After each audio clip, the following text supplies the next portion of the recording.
साथियों, लोकसभा चुनाव के पहले चरण का मतदान हो चुका है और बचे हुए चरणों में सभी प्रत्याशी लगातार मेहनत करते हुए नजर आ रहे हैं। ऐसे में अगर हम बात करें गोंडा लोकसभा क्षेत्र की, तो समाजवादी पार्टी से प्रत्याशी बनाई गई श्रेय वर्मा भी लगातार क्षेत्र में मेहनत करते हुए नजर आ रही हैं। वहीं क्षेत्र में मिलकर गरीबों की लड़ाई लड़ने की बात कर रही हैं, लेकिन अपने ही पार्टी की एक नगर पालिका अध्यक्ष उज़मा राशिद के मुद्दे पर एक भी लफ्ज नहीं बोल रही है। वोट तमाम अल्पसंख्यक समुदाय के इर्द गिर्द घूमकर वोट की अपील तो कर रही है, लेकिन अल्पसंख्यक समुदाय से आ रही अपने ही एक अध्यक्षा के मुद्दे पर उन्होंने एक जबान नहीं बोली।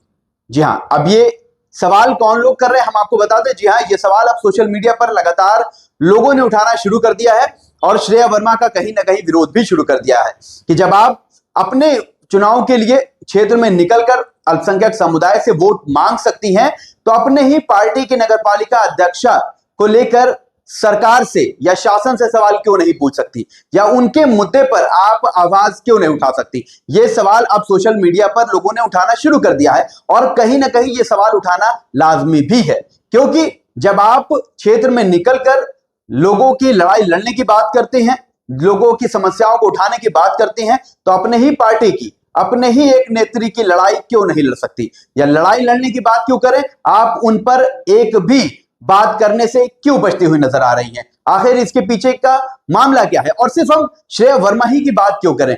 जब उज़मा राशिद को जेल भेजा गया, उसके बाद से ही अब तक करीब 2 हफ्ते से ज्यादा हो चुका है, लेकिन समाजवादी पार्टी का एक भी नेता निकल कर नहीं आया कि उज़मा राशिद के फेवर में एक भी जबान बोल दे। वो चाहे समाजवादी पार्टी के जिला अध्यक्ष क्यों ना हो, वो भी अल्पसंख्यक समुदाय से आते हैं। मसूद आलम खान है जो कि खुद लोकसभा सीट से अपना टिकट मांगते हुए समाजवादी पार्टी से नजर आ रहे हैं। वहीं हम पूर्व तमाम विधानसभा प्रत्याशियों की बात करें, कोई भी एक प्रत्याशी निकलकर सामने नहीं आया।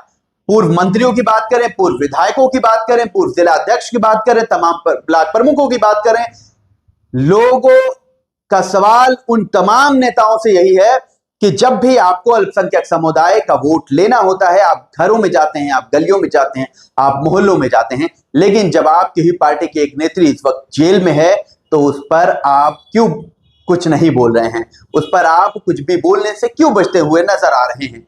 ये सवाल लगातार कई दिनों से सोशल मीडिया पर पूछा जा रहा है।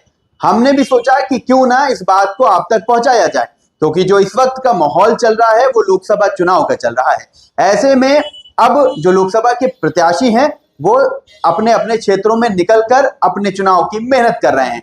चुनाव की मेहनत बिल्कुल बनती है, लेकिन जब आपके ही पार्टी की एक नेत्री ऐसी मुसीबत में हो, जब उसके खिलाफ मुकदमे दर्ज कर उसे जेल भेज दिया गया हो और लोग कह रहे हो कि वो उन पर गलत मुकदमा दर्ज किया गया है, तो ऐसे में वो नेत्री जो अब लोकसभा चुनाव के लिए मैदान में है, वो उनसे मिलने क्यों नहीं गई जब मुकदमा दर्ज हुआ, वो उनसे मिलने क्यों नहीं गई जब वो जेल भेजी जा रही थी, वो उनसे मिलने क्यों नहीं गई जब वो जेल भेज दी गई, वो उनसे मिलने उनके घर तक नहीं गई ताकि उनके घर वालों से मिल सके, उनकी मां से, उनके बच्चों से मिल सके और ये भरोसा दिला सके कि पार्टी उनके लिए खड़ी है।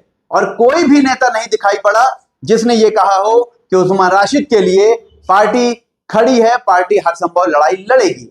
हाँ, वो एक दुक्के की बात नहीं करते कि किसी ने अपने सोशल मीडिया से 4 लाइन लिख दी हो, लेकिन समाजवादी पार्टी जिस पर दम भरती है कि समाजवादी पार्टी जमीनी पार्टी है, वो जमीन पर लड़ाई लड़ती है, उनके नेता जमीन पर लड़ाई लड़ते हैं। अभी जमीन पर गोंडा समाजवादी पार्टी का कोई भी नेता नजर नहीं आया है। इसके पीछे का कारण क्या है, लोग अब सोशल मीडिया के माध्यम से पूछ रहे हैं। हम भी उन नेताओं से पूछ रहे हैं जो अपने अपने चुनावों में वोट मांगने जमीन पर उतरते हैं, कि जब आपके अपनी नेत्री एक मुसीबत में है, जेल में है, तो आप उनके घर तक नहीं पहुंचे, आप उनके लोगों तक नहीं पहुंचे, आपने उनके लिए एक सोशल मीडिया पोस्ट नहीं डाली, आपने उनके लिए एक लाइव नहीं किया, आपने उनके लिए एक प्रेस कॉन्फ्रेंस नहीं की।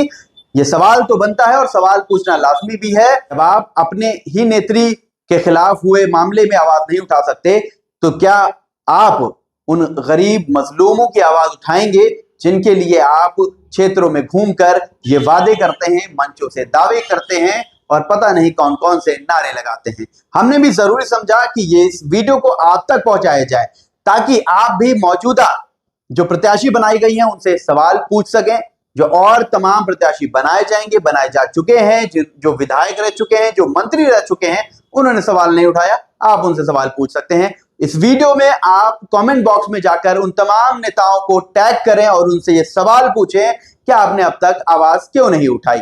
जब हमने ये सोशल मीडिया पर देखा तो सोचा क्यों नहीं इस पर एक वीडियो बनाई जाए और आप तक पहुंचाई जाए, ताकि आपको भी एक प्लेटफॉर्म मिल सके उन नेताओं से ये सवाल पूछने का कि आपने आवाज क्यों नहीं उठाई। अगर वीडियो आपको अच्छी लगी हो तो आप ज्यादा से ज्यादा शेयर कीजिए। फेसबुक पर देख रहे हैं तो चैनल को फॉलो कीजिए, यूट्यूब पर देख रहे हैं तो चैनल को सब्सक्राइब करना ना भूलिएगा। और ऐसे तमाम अपडेट्स के लिए, ऐसे खबरों के लिए देखते रहिए यूपी टाइम में। फरहान आकिब खान, मुझे दीजिए इजाजत। धन्यवाद।